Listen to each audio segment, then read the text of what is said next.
व्यक्ति महान कर्मों से बनता है और अच्छे कर्म सद्गुणों के कारण पनपते हैं।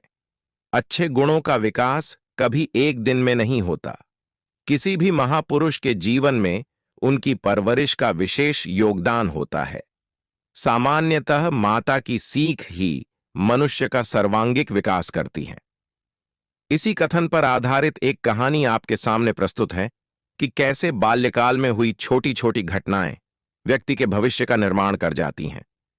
एक महान व्यक्ति थे ईश्वर चंद्र।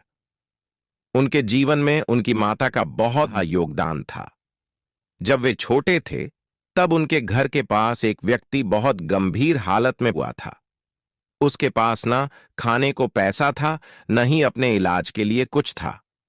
उस वक्त ईश्वर के पास उस गरीब की सहायता हेतु कुछ नहीं था। वे दौड़-दौड़ अपनी मां के पास गए, लेकिन मां के पास भी इलाज के लिए देने को कुछ नहीं था।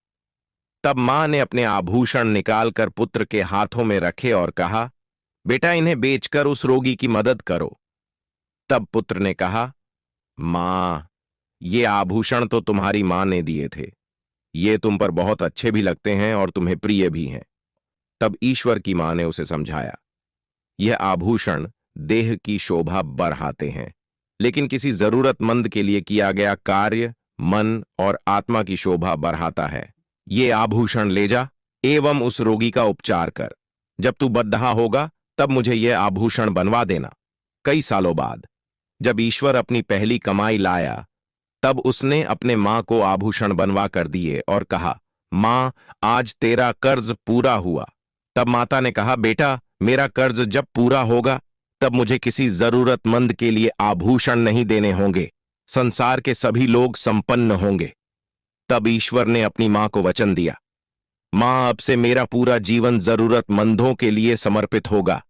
तब से ही ईश्वर ने अपना संपूर्ण जीवन दीन दुखियों के लिए समर्पित किया और उनके कष्ट कम करने में बिता दिया। शिक्षा चरित्र का विकास बाल्यकाल की शिक्षा से ही होने लगता है। अतः सदैव अपने बच्चों को सही गलत का पाठ सिखाएं। जो वे बचपन में सीखते हैं उसी से उनका भविष्य बनता है।